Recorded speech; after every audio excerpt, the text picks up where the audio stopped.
In this week's reading, Bo, the last three plagues, locust, darkness, and unaliving firstborn, are inflicted upon the Egyptians.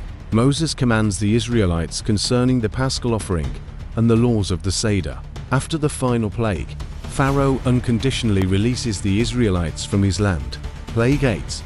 At the Almighty behest, Moses and Aaron went to Pharaoh and delivered a warning. How long will you refuse to humble yourself before me? Let my people go, so that they can worship me. They informed Pharaoh that if he does not allow the Israelites to go, Egypt will be attacked by a plague of locusts. After Moses and Aaron left, Pharaoh's servants begged him to allow the Israelites to leave. Don't you yet know that Egypt is lost? They argued. Pharaoh called back Moses and Aaron and offered to allow the Israelites to leave, provided that they leave behind their children as security. Moses and Aaron refused the offer, and Pharaoh stubbornly refused to allow the Israelites to go.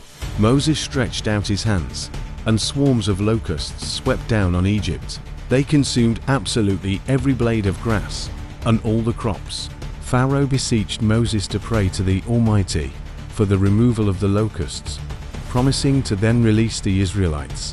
Moses prayed, and no sooner had a wind carried the locusts back to the Red Sea than Pharaoh changed his mind yet again.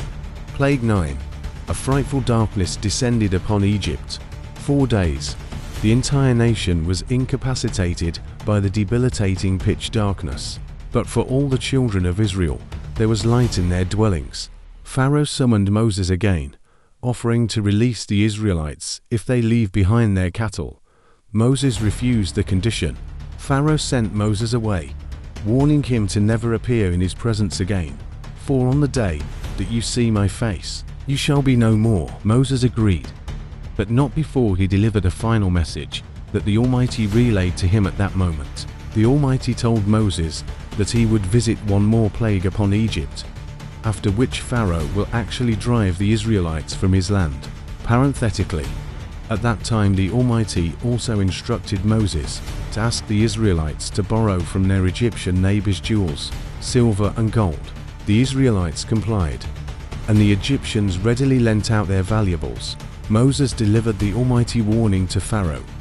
At midnight, I will go out in the midst of Egypt. Every firstborn in the land of Egypt will be more, from the firstborn of Pharaoh, who sits on his throne, to the firstborn of the slave woman. The Almighty then gave the Israelites their first mitzvah, that of determining the new moon, Chodesh, each month, and establishing a lunar calendar. The Almighty also told Moses to instruct the Israelites to designate a lamb for the paschal offering. The Israelites were to sacrifice this lamb and consume it, together with matzah and bitter herbs, on the eve of the 15th of Nisan.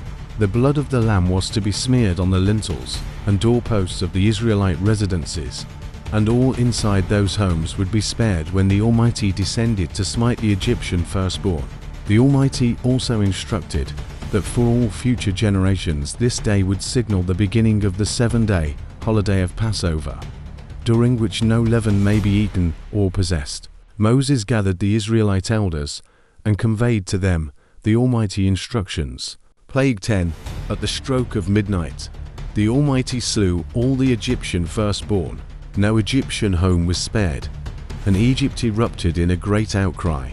Pharaoh awoke and raced to Moses, and begged him to take the Israelites and leave. The Egyptians pressured the Israelites to leave as soon as possible, and the Israelites complied, equipped with all the valuables they had borrowed from the Egyptians, and provisions for the whey dough that was baked before having time to rise. The Israelites left Egypt at midday of the 15th of Nisan. This section concludes with some more rules that pertain to the paschal offering. 7th Aliyah. The Almighty gave the Israelites several mitzvot. 1. All male Israelite firstborn were henceforth sanctified to the Almighty. 2. Eat matzah on Passover. 3. Recount the story of the Exodus at the Passover Seder. 4. Bring all male firstborn of kosher animals as sacrifices. 5. Redeem all male firstborn donkeys for a sheep, which is given to a Cohen priest. 6. Don tefillin on the head and arm.